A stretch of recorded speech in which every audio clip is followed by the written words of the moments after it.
Welcome to my craft room makeover. Every week I'm going to be doing a craft or two that is going to transform my space. I have been working really hard for the last 6 months to bring everything together, but now there's a couple projects that I really want to help bring my craft room alive. Let's go. Hey everyone, it's Sam from the Auntie team, and you're watching The Sam Show. Let's go make some fun things. Welcome to my craft room, and I want to preface this by saying it is never this clean. This is not common. This is purely for this video did I put everything away.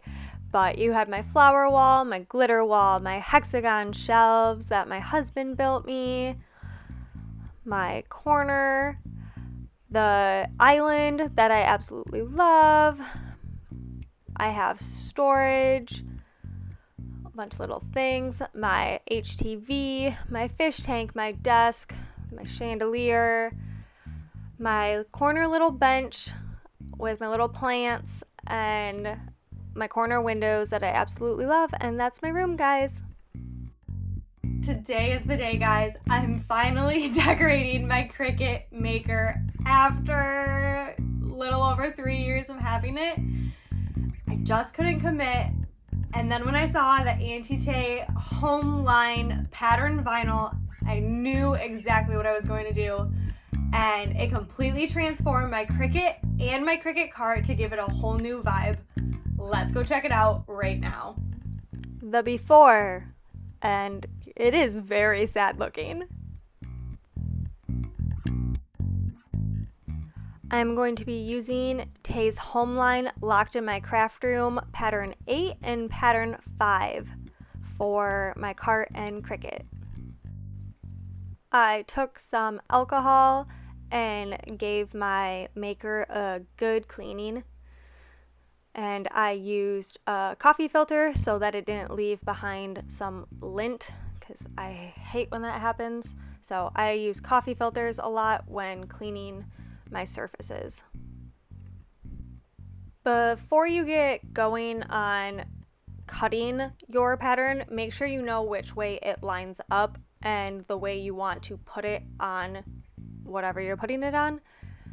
And then all I did was take a piece and hold it up against the top of my Cricut and make a little incision on it.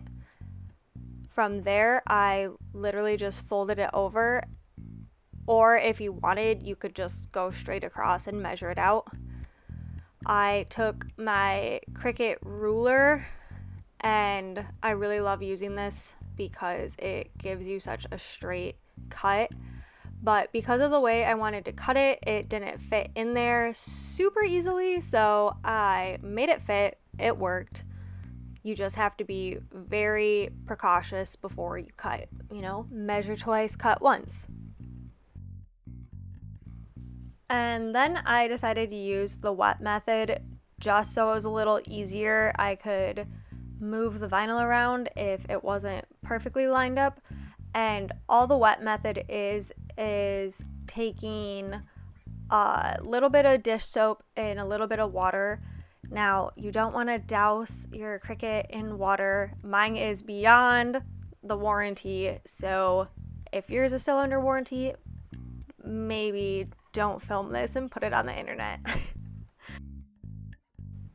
And then just slowly put it on. You can see that it can shift a little bit, and I did leave a little overhang because I planned on cutting that by hand. And I did have a few bubbles, but when you do the wet method, it helps a lot on getting those bubbles out. Then I put on the second piece after I double checked that it lined up. And I cut off the excess. You'll just repeat what you did and trying to line it up with that first piece and smooth all the bubbles out, get the water out. Getting the water out is really important. You'll see that I just take my little Cricut tool and run it across, and then If you use a paper towel, a regular towel, coffee filters, anything to get the moisture from around it, sometimes it can be a lot and drips, and I just like to clean that up right away. You'll see me cleaning up all the drips here, and then I go in with my X-Acto knife to cut around all the edges. You want to make sure you have a sharp blade because it'll make it significantly easier. My blade wasn't sharp, so I went in with my scissors and it worked just as well, getting it super close. Onto my Cricut cart. I measured it out and then I grabbed my sheets of vinyl to line it up on how I wanted to do it. And I didn't show it, but I cleaned that off as well with alcohol, and then I sprayed it, as you can see, with soapy water.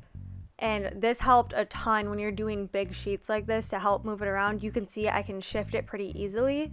And because my cart has holes in it, getting the excess water off was really simple.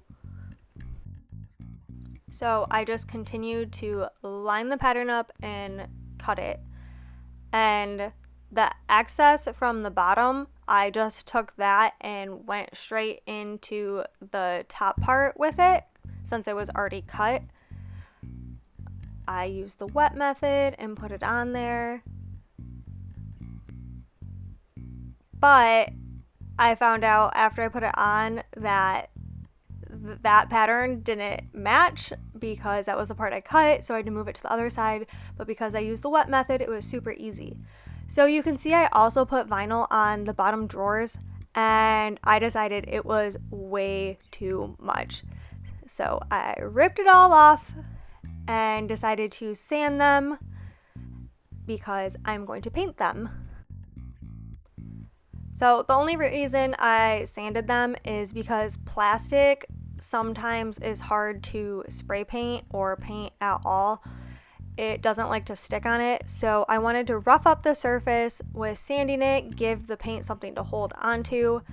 So I did that to all the drawers, all the sides, and afterwards I went in and cleaned it with alcohol and a coffee filter.